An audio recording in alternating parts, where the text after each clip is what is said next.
Assalamualaikum warahmatullahi wabarakatuh.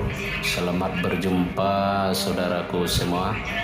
Pada kesempatan kali ini kita akan menyampaikan kisah perjalanan hidup seorang tokoh besar, ulama pelita bangsa yang namanya harum sepanjang masa, yaitu Syekh Burhanuddin Ulakan.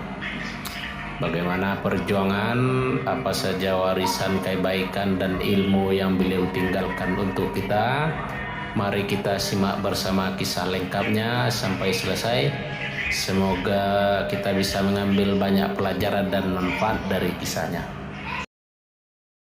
Gelar Syekh Burhanuddin, Tuanku Ulakan. Lahir 1056 hari 1646 M. Wafat 21 Syawal 1116 hari 20 Juni tahun 1704 M. Asal Nagari Guguak Sikaladi, Kecamatan Pariangan, Tanah Datar. Masa kecil dan awal kehidupan. Beliau lahir di Nagari Guguak Sikaladi, Pariangan, dalam keluarga yang taat beragama dan dihormati masyarakat. Sejak kecil, beliau dikenal cerdas, tenang, dan sangat suka mendengarkan pengajian. Saat masih remaja, keluarganya pindah menetap ke Nagari Ulakan, Kabupaten Pesisir Selatan. Di sanalah beliau tumbuh dewasa dan mulai menampakkan ketertarikan besar mendalami ilmu agama. Di Ulakan, beliau belajar dasar-dasar Islam, membaca Al-Quran, tata bahasa Arab, dan hukum fikih dari ulama setempat. Karena semangat belajarnya yang luar biasa dan kecerdasannya yang menonjol, para gurunya menyarankan agar beliau menuntut ilmu lebih jauh ke pusat-pusat pendidikan agama yang besar. Karena ilmu yang ada di kampung saat itu dirasa belum cukup untuk memenuhi rasa haus ilmunya. Perjalanan menuntut ilmu 30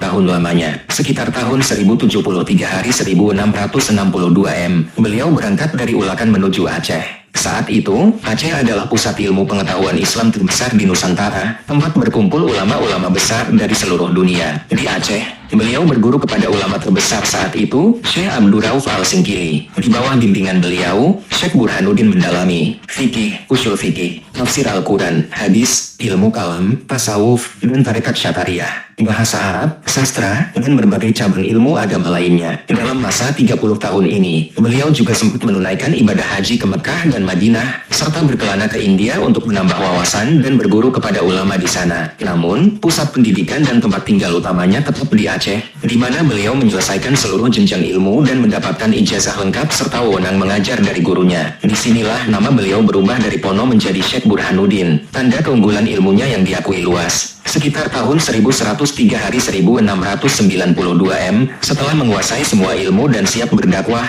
beliau pulang kembali ke Ulakan, tanah kelahirannya yang baru. Saat itu usia beliau sekitar 46 tahun.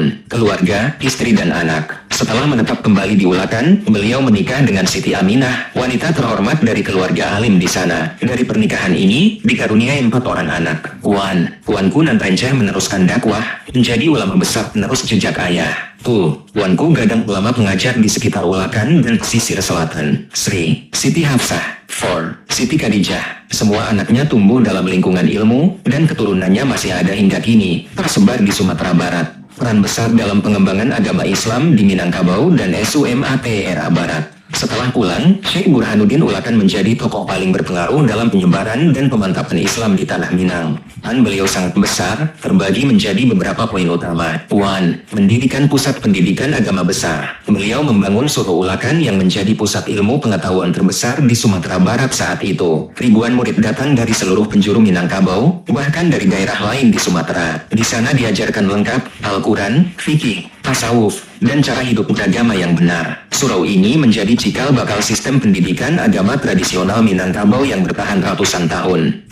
Menyebarkan tarekat syatariyah. Beliau adalah penyebar utama tarekat syatariyah di Minangkabau. Ajaran ini mengajarkan cara mendekatkan diri kepada Allah dengan menjaga akhlak, ketenangan hati, dan keseimbangan antara syariat dan hakikat. Ajaran ini sangat cocok dengan jiwa orang Minang yang suka kebersamaan dan kesederhanaan, sehingga diterima luas dan menjadi salah satu aliran tasawuf terbesar di Sumatera Barat hingga sekarang.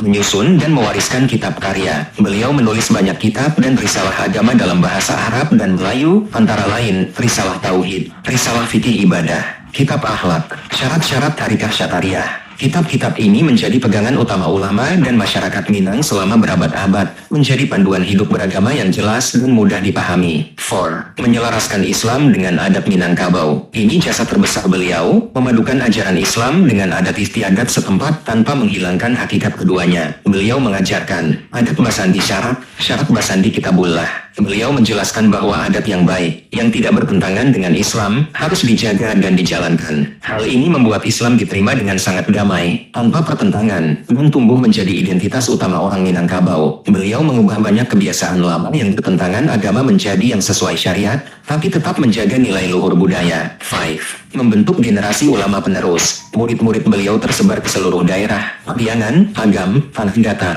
50 kota, pesisir selatan, hingga ke pesisir barat dan selatan Sumatera. Mereka menjadi ulama di kampung masing-masing, mendirikan surau, dan mengembangkan ilmu. Dari mereka lahir tokoh-tokoh besar selanjutnya yang meneruskan dakwah Islam di Sumatera Barat selama berabad-abad. Masa tua dan KEWAFATAN. Beliau berdakwah dan mengajar terus-menerus selama kurang lebih 12 tahun setelah pulang dari Aceh. Kesehatannya tetap baik sampai akhir hayat, selalu dikelilingi murid dan masyarakat yang datang meminta nasihat atau belajar. Beliau wafat pada 21 Syawal 1116 hari bertepatan 20 Juni tahun 1704 M, di usia sekitar 58 tahun. Berita wafatnya mengguncang seluruh Sumatera Barat. Ribuan orang datang melayat dari jauh. Makam beliau berada di Kompleks Surau Ulakan, yang hingga kini menjadi tempat ziarah dan pusat peringatan sejarah Islam Minangkabau. Warisan Syekh Burhanuddin Ulakan bukan hanya ilmu agama, tapi juga pondasi kuat persatuan antara Islam dan adat yang menjadi ciri khas kebesaran budaya Minangkabau sampai hari ini. Itulah kisah perjuangan dan kehidupan dari ulama besar kita, Syekh Burhanuddin Ulakan. Sosok yang sangat bijaksana, teguh pendirian dan penuh pengorbanan. Semoga dengan mendengarkan kisah ini, hati kita semakin bergerak untuk meneladani akhlak mulia, kegigihan dan kecintaannya terhadap agama serta tanah air. Jangan lupa tombol like, suka, bagikan video ini, dan nyalakan lonceng notifikasinya agar tidak ketinggalan kisah inspiratif lainnya. Wassalamualaikum warahmatullahi wabarakatuh.